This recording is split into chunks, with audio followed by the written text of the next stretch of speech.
Hi there, I'm Drew Badger, the world's #1 English fluency guide, and it is a pleasure to welcome you to another advanced listening practice lesson. Well, in this video, what we'll be talking about is fluency itself. I really wanted to make a video about this and maybe just answer a few general related questions to fluency and learning English because people ask me a lot of the same questions, so maybe I'll just answer some of them in this video. If you have other questions that you'd like to have answered, just put them down in the comments and I might make other videos. I try to do requested videos when I can, but if people have specific questions, and a lot of people like those, so just read through the comments. Maybe somebody already has a question you'd like to answer or have answered. Just click like on that particular comment from someone else, and I'll look through the comments and see what people are interested in knowing more about. Anyway, just to begin with, I wanted to talk about what is fluency, because people have lots of different definitions of what it means or what a person who is fluent can do.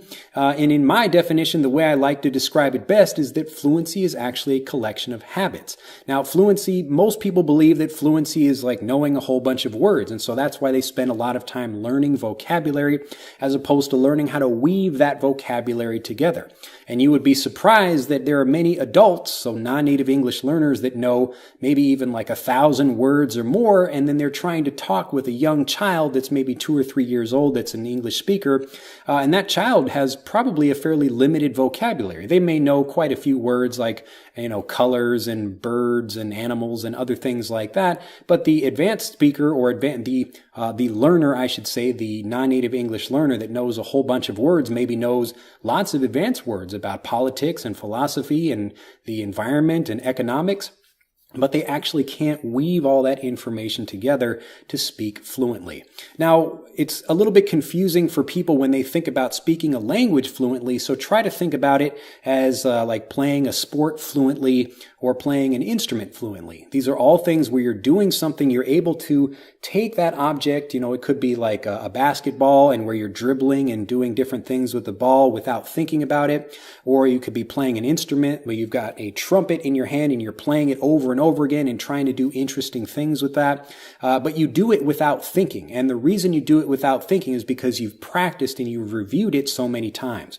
So language is not a set of ideas or rules that you can just apply whenever you want to, like you're doing a math problem and okay, 1 + 1 = 2, and you're going to practice doing that, and then maybe you can apply that rule to something else.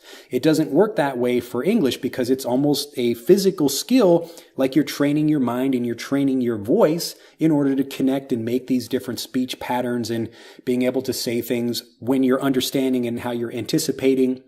All of these things come together to inform and to produce fluent speech. So right now I'm speaking fluently, but my vocabulary, maybe I'm not talking about a whole bunch of difficult things or even using a lot of difficult vocabulary, but I'm able to speak in a current, fluent way just so I can explain myself with having to think and having to take long pauses in between what I want to say.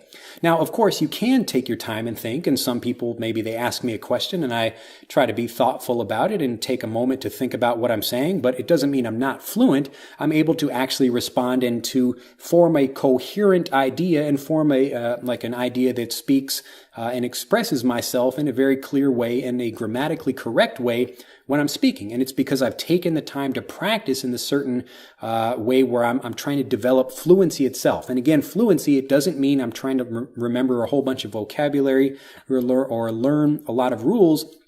It means I'm able to produce fluent speech without thinking about it. And it's because I've developed the habits that have helped me do so.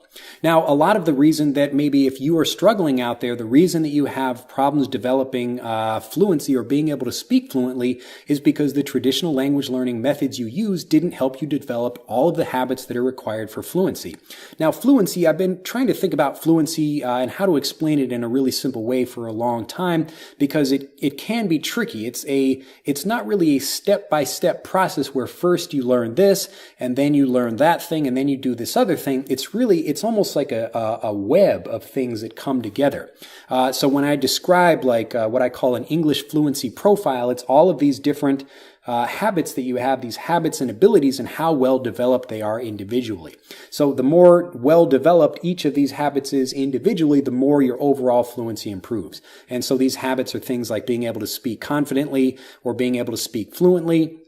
or being able to, and when I say fluently, I just mean like continuously and without having to think for long periods of time, or being able to speak using grammatically correct English without taking a lot of time to think about, or any time at all, really, to wonder like, am I using the right grammar point, or am I saying the right thing? So all of these things, they come together, and typically the reason non-native speakers don't have the ability to speak fluently, or don't have that fluency overall, is because they don't have most or all of these habits well developed. They have maybe one or two, and these are the things like listening. So this is why a lot of people watch this series and they're thinking, wow, like my understanding of Drew right now in this lesson, like I'm speaking, a little bit faster, but I'm still quite clear about how I speak. And a lot of people are like, wow, I wish every native speaker spoke this way.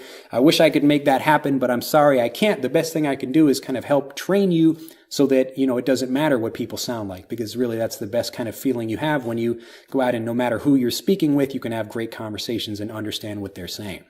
So typically, the reason that people can understand what I'm saying is because I'm speaking clearly, and then they're not able to understand other native speakers, or just, lots of people even in movies or TV shows and music, because they're not speaking in a clear way. So every person that's a non-native speaker, typically, I wouldn't say like 100% of people, but most people, maybe 95% or more, people are learning English in a typical school environment. So when they're young, maybe they go to English classes. If you're in France or China or Brazil, it doesn't really matter. People are typically going to the same English schools.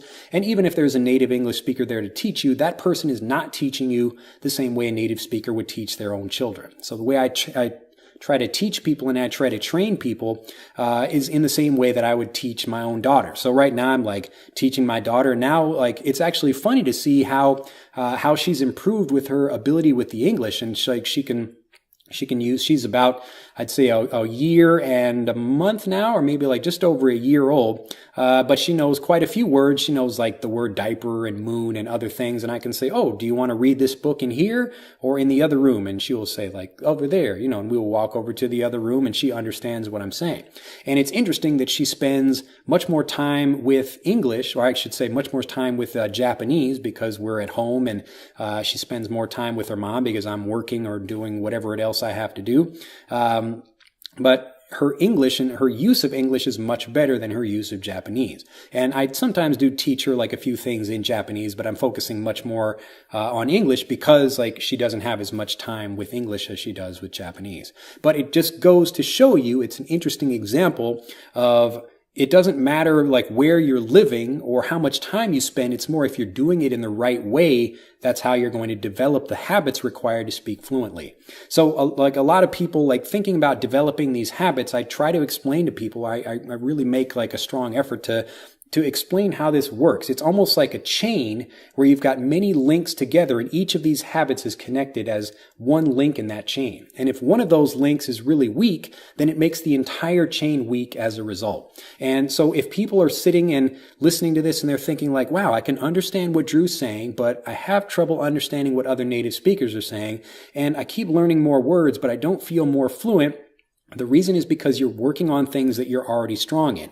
So you're listening to these videos, but you're not also actually trying to go out, and maybe you are, but like maybe not making as much of an effort to develop your fluency through speaking confidence. So if you focus more on your speaking confidence or other things where the things that you're weak at, these other skills, and you develop those, these are the things that make the individual links in those chains or in the chain of your overall fluency much stronger. So that's why fluency is a tricky thing, because you can have a really strong vocabulary but really weak fluency because you don't really know how to use all those things together. So if you develop each of the habits that you have, and I teach people more about this. I'll put a link in the description below the video actually.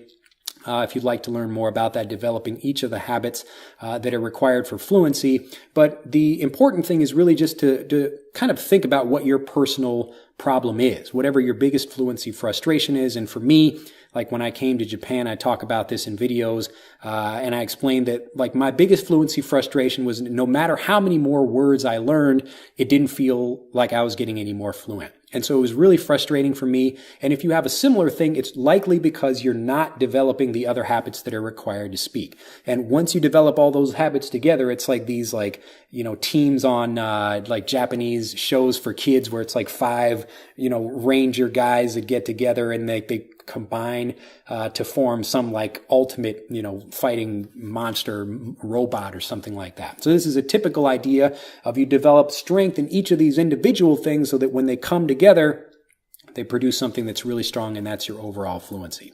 So I'll just leave maybe the question open for you. If there's other particular questions you'd like to know about learning English, about how to do this or how to do that, whatever those things are. But for this video, I'd really like you to just focus on whatever you're weakest in. Try to focus on that first, and try to focus on that thing specifically without worrying about how do I learn more words or other things. And because it's very easy to want to do those things, like just to sit back and watch more YouTube videos. I mean, it's great if you want to watch more. You will learn more by doing that, but you will improve your fluency much more by actually using it. So fluency is like a muscle that you develop with use, and you won't develop the use of it by just watching videos. Anyway, that's what I'd like to leave you with for today. I hope you've enjoyed this video. If you have, do like the video. You can visit us at EnglishAnyone.com and learn more about how you can get fluent many, many times faster, 2, 3, or even 10 times faster, just by focusing on the thing that you struggle the most with. It's actually a really simple idea, and it's what helped me and my personal students get fluent, and so that's what I'd like to help you do as well. Anyway, if you're interested in that, you can visit us at EnglishAnyone.com to learn more about that. But do like the video, become a subscriber to the YouTube channel if you haven't already, and do let me know in the comments section below if you have any questions. I look forward to hearing from you and to seeing you in the next video. Bye-bye.